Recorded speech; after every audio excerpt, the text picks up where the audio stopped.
Hi again, everyone. Gary Digital Williams here on Beltway Boxing News and Notes on the Boxing on Beltway Podcast Network.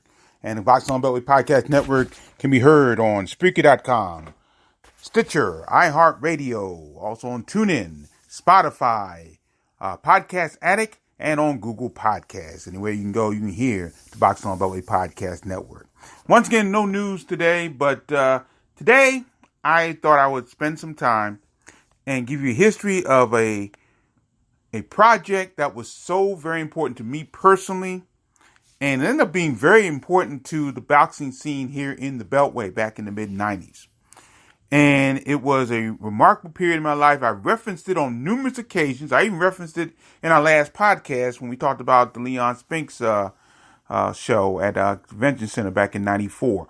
But it's so important, and I think the story needs to be told about the history of this show.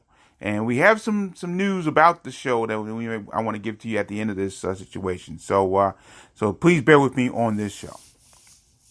Beltway Boxing News and Notes on the Boxing on Beltway Podcast Network, brought to you as always by Real Time Pain Relief. From boxers to ballerinas, from shoulder pain to muscle strain, and everything between, Boxing Law on the Beltway recommends Real Time Pain Relief, the true fast plant-based ointment.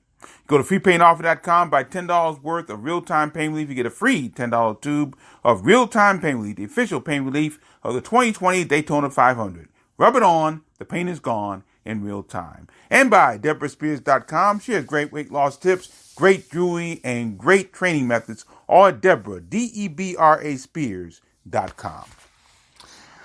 As I said, I have referenced the show Boxing Spotlight so much. I think for those who do not live in the Beltway, who happen to hear this podcast, I appreciate you listening.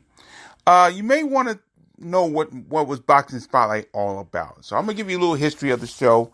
I'm going to talk straight from the heart. I don't have any notes, so I'm just kind of speaking kind of off the cuff and trying to be as organized as I possibly can about it. Okay? So let's take you back to the early 1990s, around 1992 or so, 1992. At that time in my life, very good time in my life, I was not only doing my regular job, I was working at the Potomac Electric Power Company in their corporate communications department. That's my full-time job.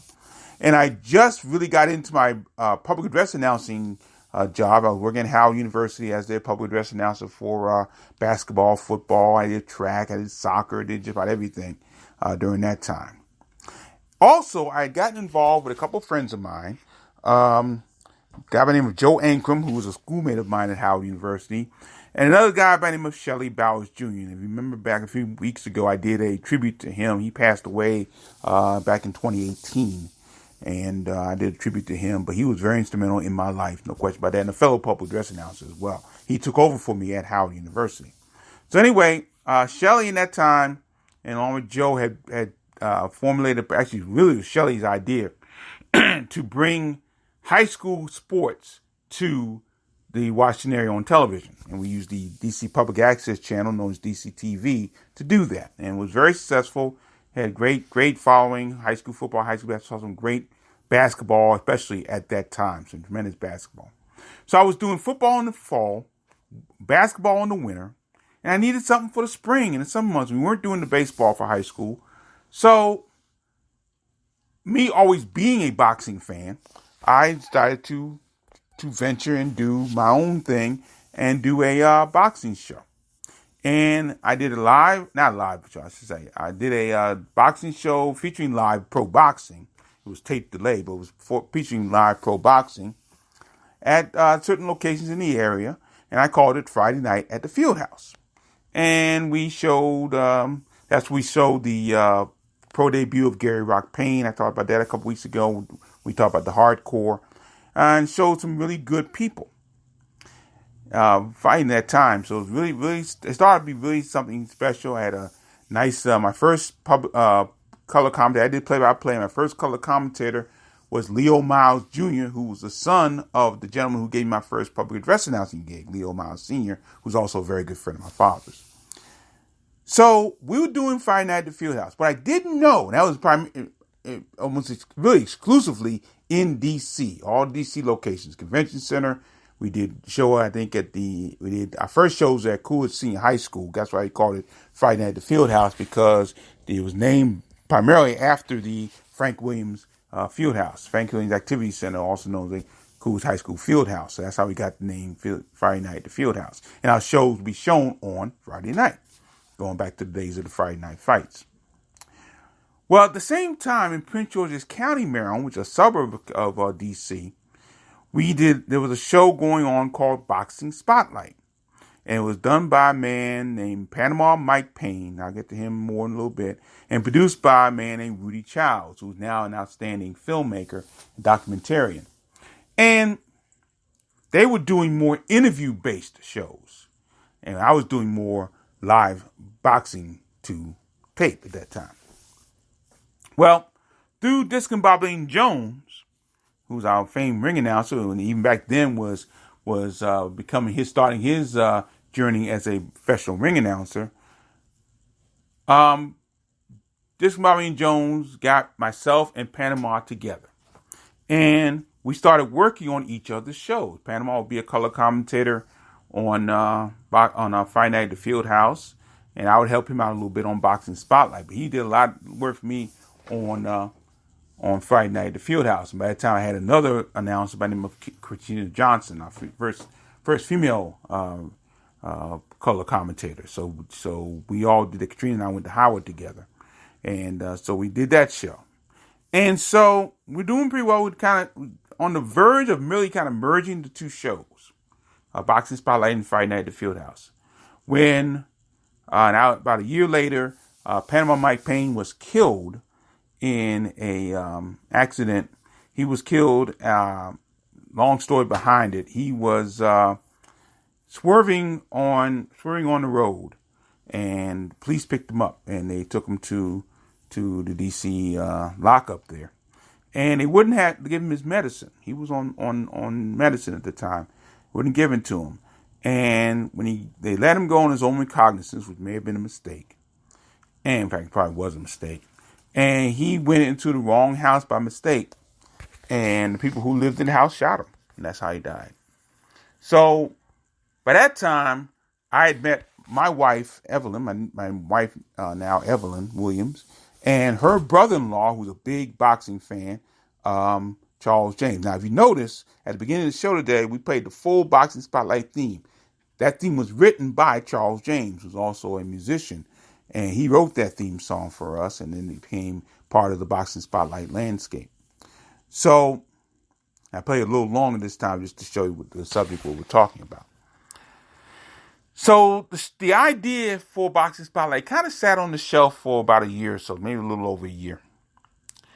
And then finally we just decided, let's just do it again. Rudy had the equipment from Prince George's Community Television. I was willing to do it again. Charles was willing to do it again. Evelyn got involved, and she was learning the behind the scenes work as one of our camera operators and one of the producers. And we started doing Boxing Spotlight again.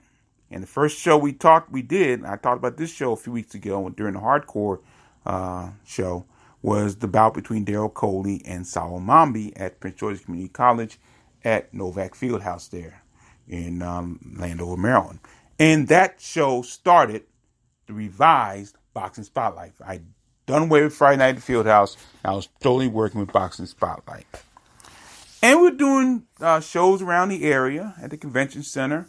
We would venture into Baltimore and do shows at Martin's West and Michael's 8th Avenue and Teamsters Hall in Baltimore. By that time, we picked up another announcer who became very, very integral to the success of the show, a man by the name of Jerome, the Fight Dr. Spears. And he and I are both in the DC Boxing Hall of Fame along with Discombobulating Jones. And he became our main interviewer for the show. He would interview all the boxers, winning bouts, sometimes losing bouts, some of the celebrities that were there. And by 1994, 1995, the show was really starting to pick up speed. We were getting on the local stations here in the Beltway, all the different public access channels. We were on Prince George's Community Television. That was our home base. But we were also on DC. We were on in Montgomery County. We were in Charles County, Maryland. We're also in Virginia, in Southern Virginia, and we were really starting to really pick up steam, and the bouts started getting better. The venues started getting better, and we were getting more and more access to the different promoters' shows. What would happen was, first of all, they didn't trust us. They were just a fly-by-night situation. Fly-by-night show. We're just trying to steal footage for nothing. We wouldn't charge anybody any pay to be able to videotape their shows. And we did it all for free. It was all for the love of boxing. And we caught boxing at a time when the new wave at that time was starting to bubble. Now, Sugar Ray Leonard really started it all for us in the modern Beltway boxing area. But we were starting to get, Simon Brown had moved on. He had become a world champion. Maurice Block had become a world champion. But the next wave was coming. Started by the likes of people like Vincent Petway. Vincent Petway was a little ahead of the curve. He was really in a contender spot by the time we had started Boxing Spotlight. We also had Daryl Tice, who was also a little ahead of the curve. He was in a contender spot at that time. But the new wave was coming. Daryl Coley, Keith Holmes, William Joppy, Mark Too Sharp Johnson. Sean Bay was a little ahead of that, but not that far ahead of it. Not that far. He had not reached the championship level. Really, he had not really reached the contender level as such. He had a couple opportunities to do so. We talked about that last week after he lost to Evander Johnson and Stevie Johnston. He had a tough time getting back to. It took him a while to get back to the contender spot. We're getting young lions like Reggie Showtime Green. We were getting Kenny Blackston, Ed Griffin, Curtis Dynamite Peoples. So many. I mean, I hate to name names, but I just give you a reference what we're talking about. We also got some of the older boxers. We had a chance to see Boone Potes, who was the first WBO cruiserweight champion. We saw the return of Irish Mike Baker, who was a boxer back in the early '80s, and he fought for a world title at that time, and prior to that time, and so it was a great time for us to see the stars, and we as Panama Mike Payne would always say, we were highlighting and spotlighting the next wave of Beltway boxers, and that's what we did. And so once people saw the product that we were giving them, they said, okay, we can work with this, we can do this, and we can have them in here. And so we'd be, like I said, at the Teamsters Hall in Baltimore. We'd be at the D.C. Armory, the Washington Convention Center, Martin's Crosswinds in Greenbelt, Maryland, Martin's West in Woodlawn, Maryland. Michael said that we were the ones that really started what would turn out to be Beltway ballroom boxing back at that time. We started that, actually. We got that going for Scott Wagner. And they saw how important that showing the bouts on television were to this area. And it really pumped this area up. It really did. The bouts got better. The boxers got better. I mean, it was just an incredible amount of time. And as they were getting better, we were getting better too. We bring in more crew members. We had another interview by the name of John Hennigan as part of the show. And it was a remarkable experience. And as the show went on, we started getting awards from Prince George's County. We win Best Sports Show numerous times in a row. We won Best Show, overall show a couple of times. Won awards for graphics and design. And because Rudy from the production end did an outstanding job in making it a first-class product. And I would come in, I'd do voiceovers. We'd all do interviews. And it became must-see programming in the Beltway region for boxing fans. Some of the highlights of the show. We talked about the hardcore. The hardcore is a big highlight. We talked about Leon Spinks bout at the Washington Convention Center. Big highlight there. Some of the other ones. The best bout I ever saw on Boxing Spotlight, the best bout I had a pleasure to call, was the night boxer by the name of Lloyd Jabba Bryan, who lived in Capitol Heights and originally from Jamaica. He fought Bernice Barber out of Virginia, out of Southern Virginia. And it was a 12-round bout for the USBA middleweight championship. And the bout was incredible. It was the best bout I ever called on Boxing Spotlight. In the first round, I should say, Lloyd Jobber Bryan actually went down. And what I didn't know at the time, and I should have realized it, he hurt his ankle as he fell, because he fell kind of awkwardly. And he fought the next 11 rounds with a bad ankle. He also knocked down Bernice Barber at least once prior to that, and he got knocked down twice in the bout. But he ended up winning the bout. Lloyd Jobber Bryan ended up winning the bout. And by the time that bout was over, my voice was almost gone. My tuxedo was sopping wet. It was. I knew how excited I was because my tuxedo. I think it was the first 12 round I ever called, and it was just an incredible bout. You know, at Martin's Crosswinds in Greenbelt, Maryland. It was, we set it up nicely. That's what I love about the show, because we set it up with the full interviews before the fight. We had interviews with both Lloyd Bryan and Bernice Barber. We sat them down in the room, put the background behind them, and did the interviews with them prior to the bout. And it worked out beautifully. It couldn't ask for a better night that night. We did another bout earlier before that bout. We did a bout between Ed Griffin and Curtis Peoples for the Maryland State welterweight title. Did the same thing. We did interviews prior to the bout. We made them feel important. I think that was the big thing. We made a lot of these boxers who didn't get a lot of press back in those days, because boxing was good, but it wasn't really the media blitz that it is now. We were a little ahead of the curve on that, and we gave them very special treatment for those big bouts. And I think it was very well appreciated, not only by the boxers themselves, by the fans who watched the show. And it was something that's a little bit ahead of its time, I believe. I think we were ahead of our time. So that really helped us get involved and get ahead of the curve and get some reputation for our shows over those years. We did a tribute to Mac Lewis, who was the legendary trainer in Baltimore, trainer Vincent Beltway, trained him all the way to the world title. We did a tribute to him. We had interviews with Cleveland Burgess.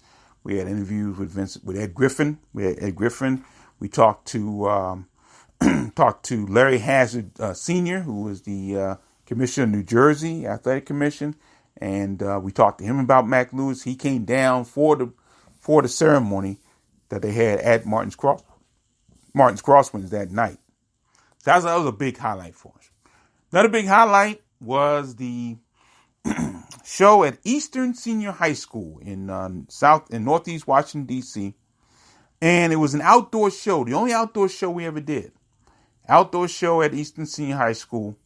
And the main event was Mark Too Sharp Johnson. Now, what was so interesting about this particular show was, number one, it was outdoors in October. Okay? It was done by it was promoted by my good friend, Sharif Salim. And he did the show in conjunction with the Million Man March that was going to take place the Monday after the show. Show's on a Saturday, the march will be on a Monday. So this was 1995. So October 1995. So it was kind of brisk out there that night. It wasn't cold, but it was brisk out there. So Charles and I are doing the play-by-play at ringside. Fight Out Jones Pierce is in the clubhouse, in the press box there, doing the interviews. And so Mark Johnson was a welcome home to champ, because Mark went to Eastern High School. And so he came out in a clown outfit, look like a clown, and he fought this guy. I cannot remember his name right now, but he fought this guy that had no idea what boxing was. He wore somebody else's trunks, somebody else's boots, and he lasted about 2 minutes. And the only reason why it lasted 2 minutes because Mark really played with him. And to the point where people were at ringside saying, "Don't hit him no more, Mark. Don't hit him no more." And my wife Evelyn tells the story that after the first round was over, the guy got knocked down. Ernest Sneed, that was his name, Ernest Sneed. And he got knocked down. Sneed got knocked down twice in the fight. And the bell rang. And he walked over to his corner, and my wife tells this story. My wife was standing right there when he did it. He looked at his handler, said, "You want to go on?"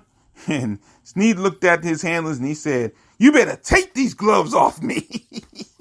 And that was the end of that fight. So it was a really wild experience. It was something that I've always wanted to do. I know I had some issues during that show.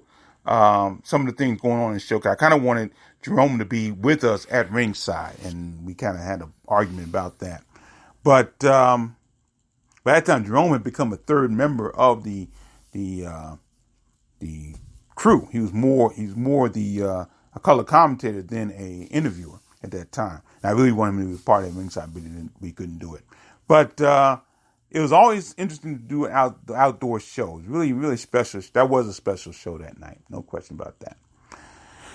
Now, some of the people we interviewed. Now, you just heard on the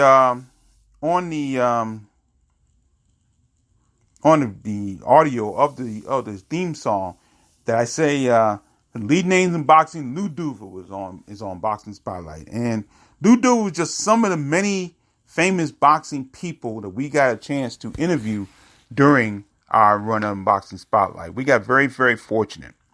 And one of the great things was doing Fight Night. Fight Night, Fight for Children, which the run of that just ended last year, was very special to me personally. I had a chance to work that one myself along with Rudy Childs. We got the chance to go to Fight Night. My first time ever at Fight Night. This was 1996, 96.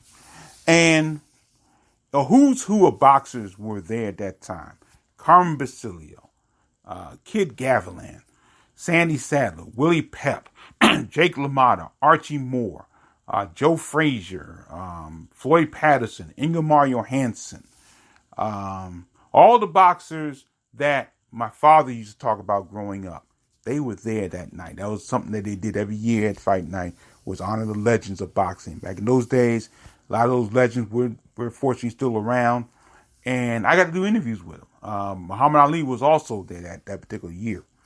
And to actually be able to interview them and talk to them and have great conversations with them. I mean, Carmen Basilio and I did our interview arm in arm. That's how great this was. I mean, I talked to Ingemar Johansson. He still didn't speak English. He's from Sweden, of course.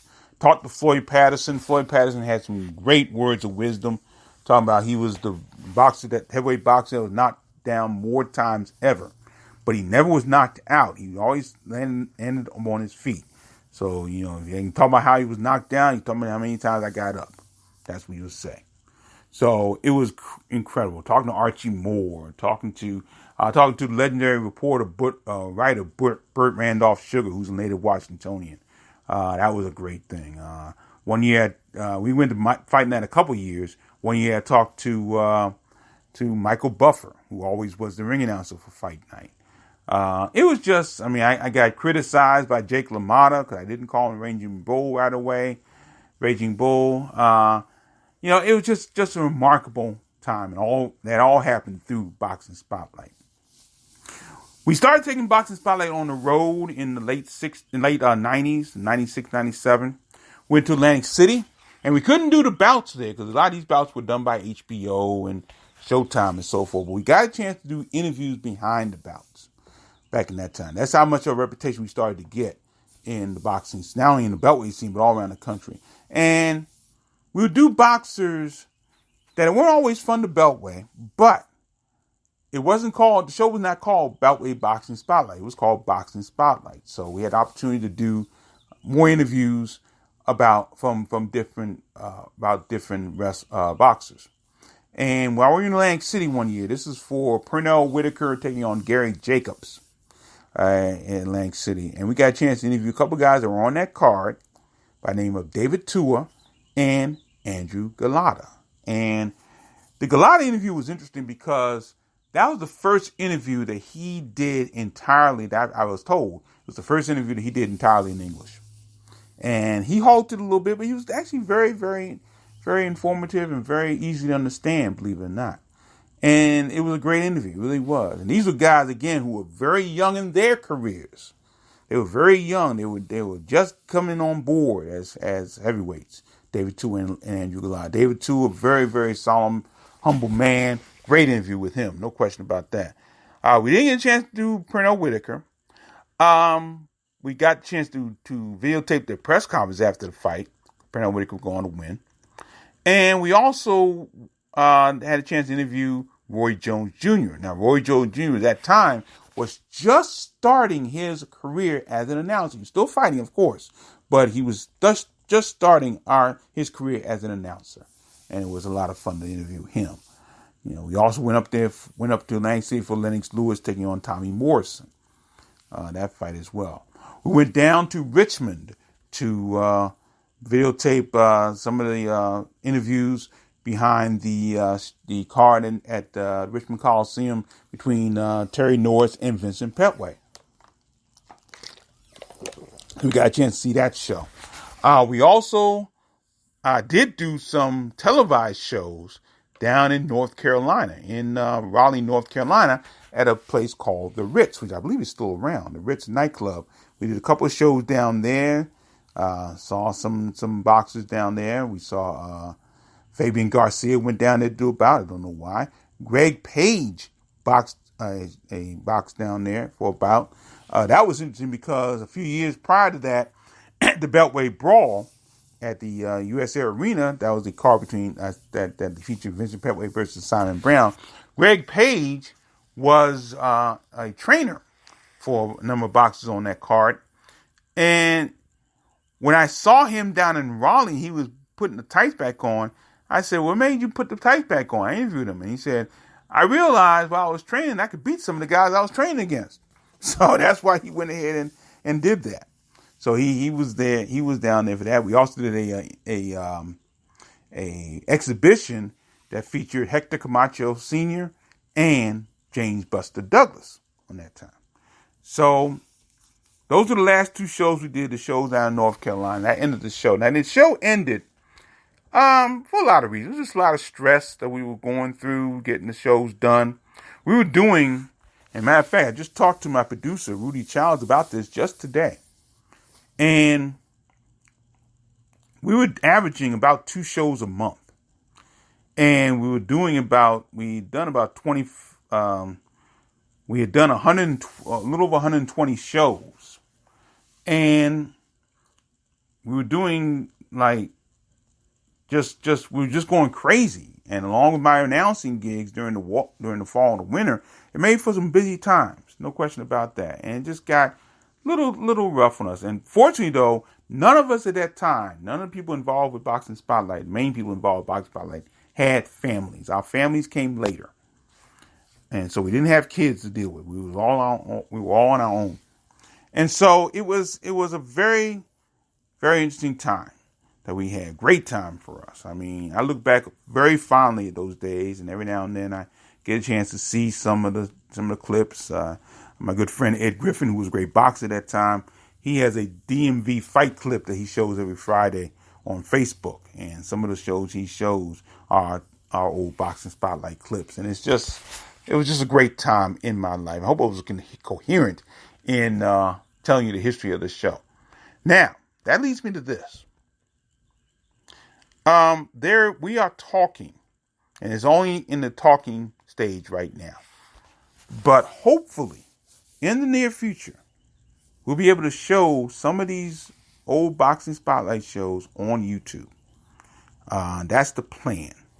We hope we can do that because I'm not going to make it a commitment to it, but I'm hoping we can do it because there is history, and I just scratched the surface of the history of this show. Again, I hope I did it coherently for you. But there were so many great bouts on that show. We saw the cream of the crop of the Beltway before they became the cream of the crop. Hope that makes sense. We caught William Joppy, Keith Holmes, Mark Johnson, Sharmba Mitchell, Vincent Petway. Vincent Petway was a little ahead of the game, and Sharmba was slightly ahead of the game. But we caught them before they became the champions and legends that they are now. We caught Mark Johnson, I think, in his 4th pro fight. We caught Keith Holmes very early in his career. William Joppy early in his career. Charme was a little bit ahead. Again, like I said, he'd already been on USA Network during that time period. But we caught these guys at the formative years of their careers before they became the champions that they would become. And that is a major legacy of Boxing Spotlight. We were a little bit ahead of the curve, a little bit ahead of the game, and we were treated as such. We got a lot of positive feedback. We didn't get any negative feedback as far as what product we were showing. Just trying to work or to promote it sometimes would be tougher than usual. But once we got their approval, we did our show. It was professionally done. We had a lot of fun doing it. And it left a legacy that hopefully will sort of be relived in the very near future. So we'll keep you posted on that as we go forward. But that's the history of Boxing Spotlight. A wonderful time in my life that I will always, always cherish. No question about that. Beltway Boxing News and Notes on the Boxing on Beltway Podcast Network, brought to you by Real Time Pain Relief. Once again, you go to freepainoffer.com. Buy $10 worth of Real Time Pain Relief. You get a free $10 tube of Real Time Pain Relief, the official pain relief for the 2020 Daytona 500. Rub it on. The pain is gone in real time. And by DeborahSpears.com. She has great weight loss tips, great jewelry, great training methods at Deborah, Debra Spears.com. Thanks for joining me, everybody. My name is Gary Digital Williams. Thank you so much for going down memory lane with me and talk about the history of Boxing Spotlight. Hope to hear from you again next week. Until then, thanks for joining us. Always remember, keep supporting the best boxing in the world, the boxing along the Beltway. Thanks for listening. Take care.